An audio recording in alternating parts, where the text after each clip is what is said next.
Hello, अस्सलाम वालेकुम। मैं प्रोफेसर शमीम अहमद अपने यूट्यूब चैनल पर आप लोगों से मुखातिब हूँ। आज की बात में मैं बात करूँगा जो अभी पिछले हफ्ते एक बहुत बड़ा हादसा कहिए उसे यूनिवर्सिटी के साथ हुआ, जिसमें यूनिवर्सिटी की 60 बीघे ज़मीन के करीब उस पर म्यूनिसिपल कॉरपोरेशन ने कब्ज़ा किया, उसके ऊपर अपना बोर्ड लगा दिया और उसकी फेंसिंग करा दी। बेहद दुख की बात है कि यूनिवर्सिटी की प्रॉपर्टी को इस तरह से, और वो भी म्यूनिसिपल कॉरपोरेशन कोई प्राइवेट नहीं है, गवर्नमेंट एक डिपार्टमेंट है कि, और यूनिवर्सिटी भी सेंट्रल गवर्नमेंट की यूनिवर्सिटी है कि वो यहाँ आकर के अपना अमला भेज करके इस तरह से कब्ज़ा करे। ये अफसोसनाक बात है। मुल्क में तो आप देख ही रहे हैं जो हो रहा है। इसमें मैं अप्रिशिएट करूँगा कि बाय लार्ज सभी लोग यूनिवर्सिटी के साथ खड़े हो गए, और सबसे बड़ा जो रोल इस ज़मीन की असलियत बताने में या वहाँ पहुँचने पर या जो भी प्रॉम्प्ट एक्शन लिया गया उसमें जो है वो है प्रॉक्टर का। प्रोफेसर नवेद साहब जो हैं, मैं समझता हूँ कि महमूद रहमान और उससे पहले नफ़ीस साहब, जो प्रोफेसर नफ़ीस जो प्रॉक्टर रहे 8-10 साल रहे, उन लोगों ने जिस तरह से ज़मीन को और हर मामले पर इमीडिएटली एक्ट किया, उससे भी ज़्यादा बढ़ चढ़ करके हमारे जो प्रेजेंट प्रॉक्टर हैं वो काम कर रहे हैं। तो हम सबको खुशी भी होनी चाहिए कि एक अच्छे आदमी में के हाथ में यूनिवर्सिटी का डिसिप्लिन ये सब उनके हाथ में है, और सपोर्ट भी देनी चाहिए। अब सवाल ये आता है कि क्या ये एक पहला मामला है जो ज़मीन पर से कब्जा हुआ, और यह क्या एक किसी पर्टिकुलर केस में हम लोग अपनी आवाज़ ऊंची कर देंगे तो उसका कोई बहुत बड़ा असर होगा।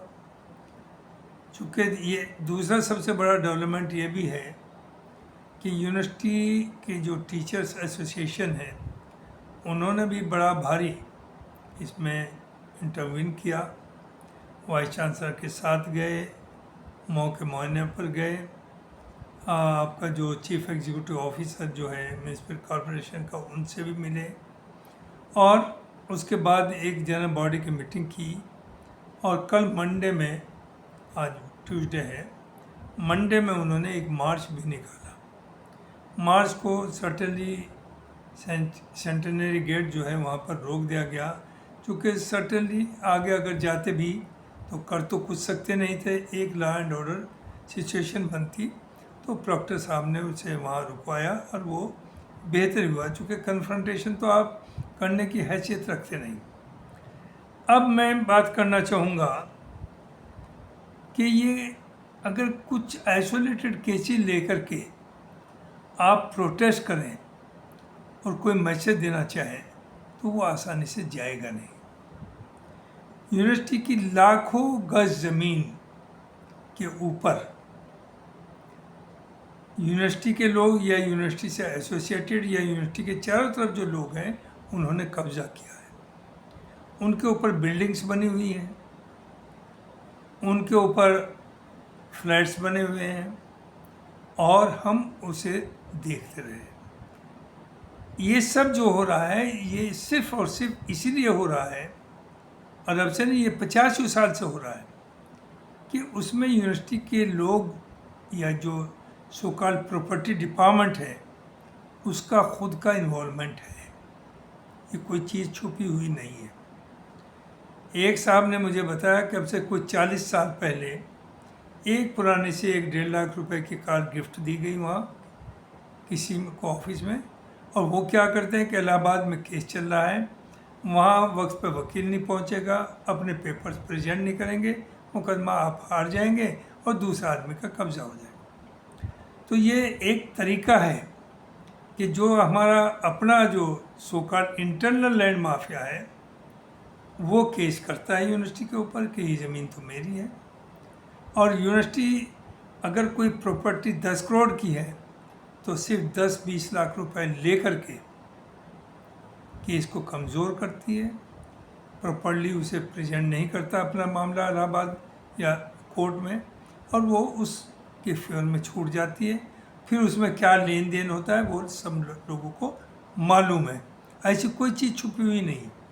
तो सवाल यह है कि हम खुद तो करप्शन करें और उसके ऊपर हम कोई आवाज़ ना उठाएं, हम बोले ना हम समझे सब पागल हैं। क्योंकि यहाँ मुश्किल क्या है, अगर आप बोलिए तो लोग कहेंगे साहब इन्हें तो कोई काम ही नहीं सिवाय बुराई करने के, इन्हें तो सब निगेटिव ही पॉइंट नज़र आते हैं।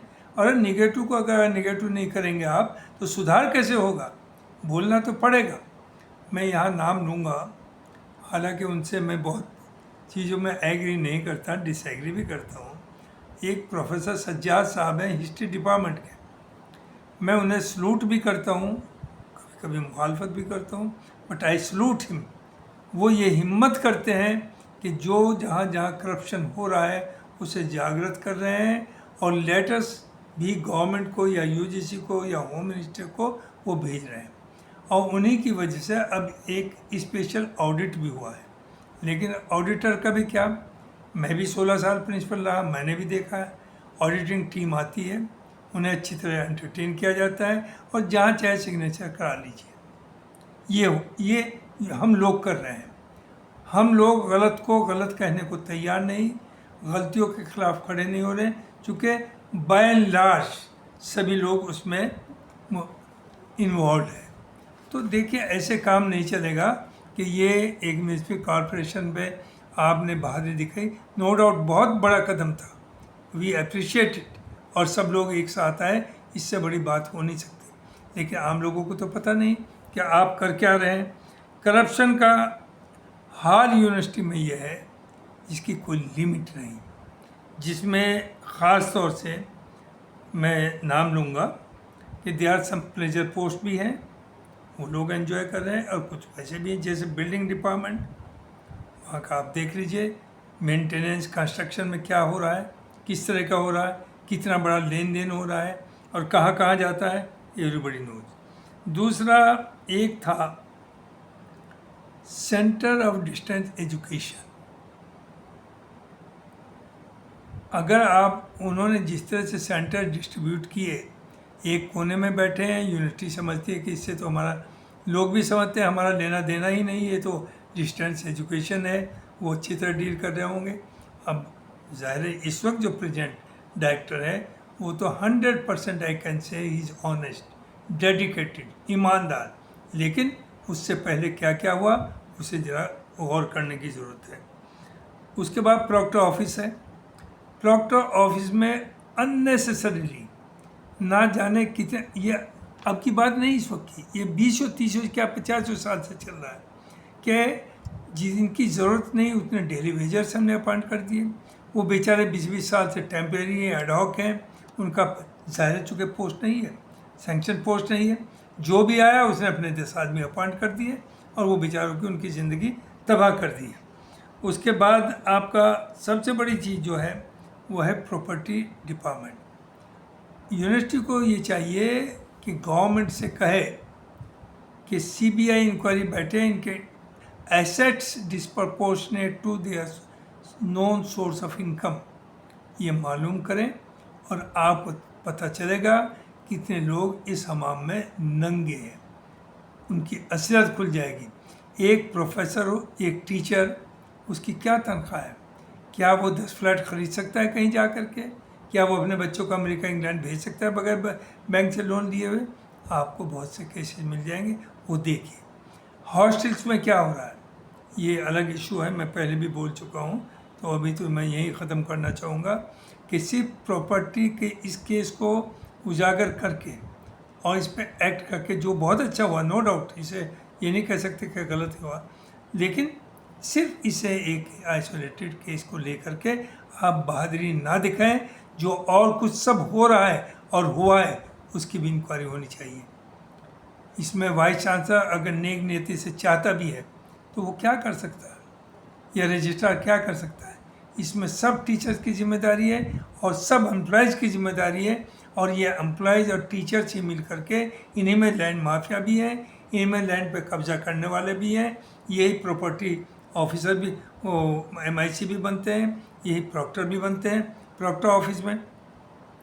इस वक्त तो मैंने कहा कि he is doing the best work, लेकिन उसके पहले 10-15 साल का निकाल लीजिए कि पर डे कलेक्शन कितना होता है और कितना पैसा बैंक में जमा होता है, किस तरह से ड्यूटीज लगती हैं, किस तरह से वहाँ लेन देन चलता है।